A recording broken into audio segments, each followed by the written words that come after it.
एक 35 साल की महिला जो देखने में बेहद ही खूबसूरत होती है, वो पेशे से टीचर होती है। उसके पति जो होते हैं वो भी एक जगह सरकारी नौकरी कर रहे होते हैं। इस महिला का ट्रांसफर होकर एक स्कूल में जाता है। उस स्कूल में केवल एक हेडमास्टर होते हैं, बाकी कोई और टीचर नहीं होते हैं। उस स्कूल में करीब 20 से 25 बच्चे पढ़ रहे होते हैं। जब ये महिला उस टीचर को देखती है तो उस पर फिदा हो जाती है। वो टीचर भी इसको देखते हैं तो वो भी इस पर फिदा हो जाते हैं। धीरे धीरे दोनों की बातचीत आगे बढ़ती है और फिर दोनों एक दूसरे के साथ नजदीकियां बढ़ाना शुरू करते हैं। अब ये दोनों सोचते हैं कि यहाँ पे कहीं होटल तो है नहीं, क्योंकि गांव का इलाका था। तो वो सोचते हैं आखिर किया जाए तो क्या किया जाए। तब हेडमास्टर साहब के दिमाग में एक खतरनाक प्लान आता है, क्यों ना हम दोनों स्कूल के ही एक रूम में ही अपना संबंध स्थापित कर लें। उसके बाद वो रूम तलाशना शुरू करते हैं, क्योंकि सारे रूम जो थे वो डैमेज थे। किसी का दरवाजा टूटा था, किसी की खिड़की टूटी थी, मगर एक रूम होता है जो कि स्टोर रूम होता है। उसमें बहुत सारे कबाड़ वगैरह थे। तो सारे बच्चों से साफ सफाई कराने के बाद फिर ये दोनों उस कमरे में जाते हैं। और कमरे में जाने के बाद जब भी लंच का समय होता था, उसी समय ये संबंध स्थापित करना शुरू कर देते थे।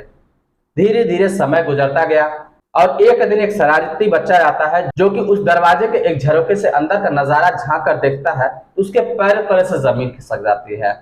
और उसके बाद दोस्तों जो कुछ होता है वाकई में बहुत हैरान कर देने वाला है। जी हाँ दोस्तों, जब आप लोग सुनेंगे तो शायद आप लोग को बहुत हैरानी होगी, इसलिए इस वीडियो को पूरा जरूर देखिएगा, क्योंकि वीडियो के अंत में आपको एक बहुत बड़ी सीख मिलने वाली है। तो आइए जानते हैं पूरी घटना इस वीडियो में। लेकिन वीडियो में आगे बढ़ने से पहले बस वही छोटी सी रिक्वेस्ट, वीडियो को लाइक कर दीजिए, चैनल को भी सब्सक्राइब कर दीजिए, ताकि मेरा हौसला बढ़ता रहे। दोस्तों आज की जो सच्ची घटना मैं आपको सुनाने जा रहा हूँ ये उड़ीसा की है। उड़ीसा के एक इलाके में एक महिला होती है जिसका नाम रीना होता है। रीना देखने में बेहद ही खूबसूरत होती है। उसकी उम्र 35 साल की होती है। वो पेशे से टीचर होती है। वो हाल ही में किसी और स्कूल से ट्रांसफर होकर एक स्कूल में आई हुई थी और उसी स्कूल में उसकी पोस्टिंग होती है। उस स्कूल में केवल एक ही हेडमास्टर होते हैं, क्योंकि वो स्कूल 6 से 8 तक का था। वो हेडमास्टर साहब ही पूरे स्कूल की देखरेख किया करते थे, सारे बच्चों को वही पढ़ाया करते थे। जब ये महिला उस टीचर को देखती है तो ये उस पर फिदा हो जाती है। वो टीचर भी इस महिला को देखते हैं तो वो भी इस पर फिदा हो जाते हैं और फिर दोनों एक दूसरे से नजदीकियां बढ़ाना शुरू कर देते हैं। बातचीत आगे बढ़ती है। फिर दोनों एक दूसरे के इतने करीब आ जाते हैं कि एक दूसरे से मिलने का प्लान बनाते हैं, लेकिन उनको समझ में नहीं आता कि आखिर वो किस जगह पे मिले। क्योंकि गांव का इलाका था, वहां पे कहीं होटल नहीं थे। तब जो टीचर होते हैं जिनका नाम मदन होता है, उनकी उम्र लगभग 45 से 50 साल रही होगी।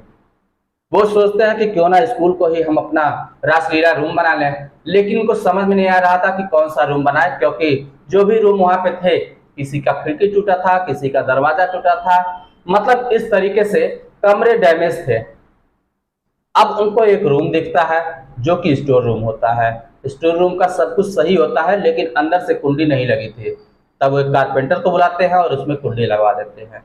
कुंडी लगवाने के बाद फिर जब भी लंच का समय होता था तो रीना और मदन दोनों लोग उसी रूम में जाते थे और वहीं पे बैठकर लंच किया करते थे। इस दौरान कोई ना कोई बच्चे आ जाया करते थे कि सर जी ऐसी ऐसी बात है और फलाने मुझको मार रहा है, ढकाने मुझको मार रहा है।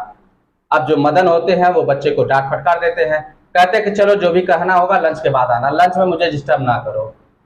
अब इस तरीके से जो भी बच्चे आया करते थे सबको मना कर दिया करते थे। धीरे धीरे 10 से 15 दिन का समय गुजर जाता है। तब लगभग सभी बच्चों को पता चल चुका होता है कि लंच के समय सर जो है कोई भी बात नहीं सुनने वाले।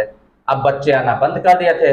अब जो है जो मदन सर थे उनको मौका मिल जाता है, क्योंकि वो यही चाह रहे थे कि मेरे पास कोई बच्चे ना आए, मुझे डिस्टर्ब ना करें। उसके बाद दरवाजा बंद होने लगता है। दरवाजा बंद होने के बाद अब रीना जो थी और मदन थे, ये दोनों लोग संबंध स्थापित करना शुरू कर देते हैं। इस तरीके से इन लोगों का रासलीला शुरू हो गया। धीरे धीरे समय गुजरता गया। कभी 2 दिन पे, कभी 3 दिन पे दरवाजा बंद हो जाया करता था।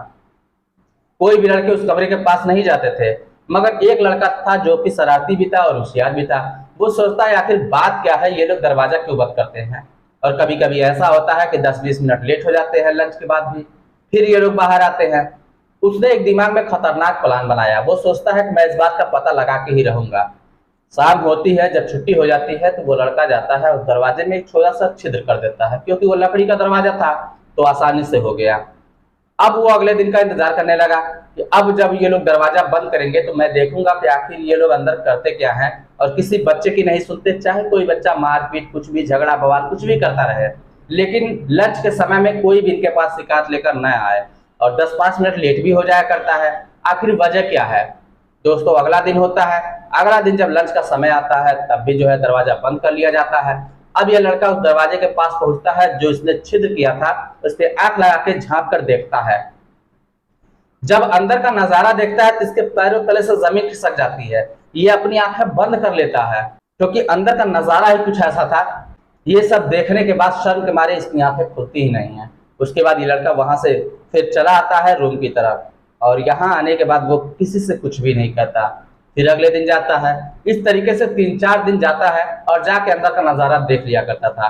तब उसने अपने एक दोस्त से इसके बारे में बताई। उसका दोस्त जब जो है जाके देखा तो बात बिल्कुल सच निकली। अब धीरे धीरे 4 लोग को पता चल गई, 4 बच्चे जान गए। अब चारों बच्चे जाके जब भी मदन दरवाजा बंद करता था तो दरवाजे के पास जाते और झरोखे से जाकर देखा करते थे। इस तरीके से समय गुजरता गया। करीब 1 महीने तक इन लोगों का इसी तरीके से सिलसिला चलता रहा और बच्चे जाके उस छिद्र से देखा करते थे। लेकिन एक दिन इन बच्चों में लड़ाई हो जाती है। शायद इसी बात को लेकर होती है कि पहले मैं देखूंगा, पहले मैं देखूंगा। अब उसी में से एक लड़का होता है जो मदन सर के पास जाता है और उससे कहता है कि 4 लोग हैं, 4 लोग जो है जब आप लोग दरवाजा बंद करके कुछ करते वर्ते हैं तो ये सभी लोग जाके देखते हैं। अब जो मदन सर थे इस बात को सुनने के बाद उनके पैरों तले से जमीन खिसक जाती है। उनको साफ सूझ जाता है कि अब मैं उन बच्चों से नजरें मिलाऊंगा तो मिलाऊंगा कैसे। उसके बाद वो चारों बच्चों को बुलाते हैं और उसके बाद बारी बारी से पूछते हैं तो बच्चे बताने लगते हैं। तो उसमें एक लड़का बताता है कि हाँ ये यही लड़का है जिसने उसमें छेद किया था। अब जो है तीनों बच्चों को थोड़ी पनिशमेंट देते हैं जो, लेकिन वो लड़का होता है जिसने छेद किया था उसको 2-4 डंडे मार देते हैं। अब उस लड़की को इस बात बहुत बुरी लगती है कि मेरी गलती भी नहीं है और सर ने मुझे मार क्यों दिया, आखिर मैंने ऐसा क्या किया, गलती तो ये कर रहे हैं जो स्कूल मंदिर का घर है और यहाँ पे ये ऐसे हरकत कर रहे हैं। इतनी बुरी लगती है उसको कि वो अपने घर जाता है और अपनी माँ को सारी बात बता देता है। और जब उसकी माँ इस बात को सुनती है तो चूंकि स्कूल ज्यादा दूर नहीं था तो वो पैदल स्कूल पे आती है और जो मदन सर होते हैं उनसे बहसबाजी करना शुरू कर देती है। उन पर भड़क जाती है कि आखिर आपने मेरे बच्चे को मारा क्यों, जब गलती आपकी थी, गलती आपने किया था तो बच्चे को क्यों मारा, क्या वजह थी, इसका मुझे जवाब चाहिए। जब वो महिला तेज तेज से बोलना शुरू कर देती है तो आस पड़ोस के जो लोग होते हैं सभी लोग इकट्ठा हो जाते हैं और इधर मदन सर जो थे वो रीना को सारी बात बता चुके थे। जब कुछ महिलाएं इकट्ठा हो जाती हैं, पुरुष इकट्ठा हो जाते हैं, हंगामा खड़ा हो जाता है। इधर रीना के कानों में आवाज पहुंचती है तो रीना मैडम धीरे से निकलकर घर चली जाती हैं।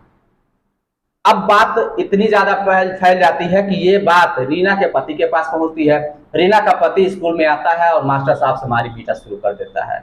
उसके बाद ये मामला पुलिस तक जाता है। पुलिस मौके पर पहुंचती है और उसके बाद जब मामले की गंभीरता को समझती है तो वो तुरंत ही स्कूल के जो आला अधिकारी होते हैं उनके पास फोन करती है, उनसे संपर्क करती है, उनको सूचना देती है कि आपके स्कूल में ऐसे ऐसे काम हो रहे हैं, आप इसको अपने स्तर से देख लीजिए और क्या हो सकता है, हम लोग इसमें क्या करें।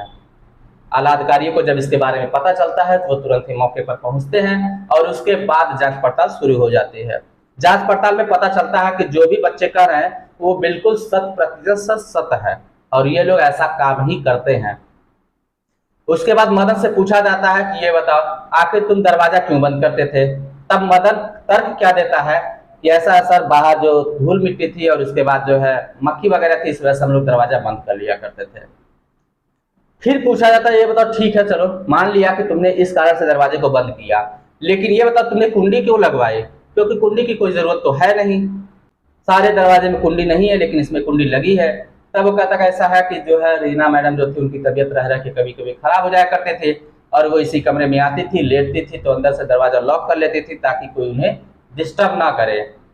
अब ये सारी बातें जो अधिकारी होते हैं उनको कुछ समझ में नहीं आती क्योंकि उनको बात पचती नहीं है कि जो ये बता रहे हैं क्या वाकई में वो सच है। फिलहाल आला अधिकारी जो होते हैं उनको स्कूल की गरिमा भी बचानी होती है, इसलिए वो कोई ठोस कार्रवाई नहीं करते हैं। फिलहाल वो कार्रवाई इतना ही करते हैं जो रीना मैडम होती है उनको तुरंत प्रभाव से ट्रांसफर कर देते हैं। जो मदन सर होते हैं उनको हिदायत देते हैं सख्ती से, कहते हैं आज के बाद कोई भी महिला टीचर यहाँ पे आती है तो दरवाजा बंद करके लंच नहीं होगा और कोई भी छात्रा भी अगर रहती है तो उसके साथ भी कमरे के अंदर दरवाजा बंद नहीं होगा। अगर ऐसी शिकायत दोबारा मिलती है तो फिर समझ लेना कि तुम्हारी नौकरी तो गई और फिर तुम्हें जेल की जो हवा खानी पड़ेगी वो अलग से। इतनी हिदायत देने के बाद अधिकारी गण वहां से चले जाते हैं और जो बच्चे होते हैं उनको जो है जिनकी कोई गलती नहीं थी उनको दूसरे स्कूल में ट्रांसफर कर दिया जाता है, क्योंकि वह जाहिर सी बात है वो बच्चे यहाँ पर होते तो टीचर उनसे नजरें भी नहीं मिला पाते। इसलिए बेहतर यही था कि उन बच्चों को वहां से ट्रांसफर करके दूसरे स्कूल में डाल ही दिया जाए। तो दोस्तों ये रही कहानी। आपको कहानी कैसी लगी, आपकी जो भी राय हो आप हमें कमेंट बॉक्स में लिखकर जरूर बताइएगा। चलिए फिर मिलते हैं नेक्स्ट वीडियो में, तब तक के लिए जय हिंद।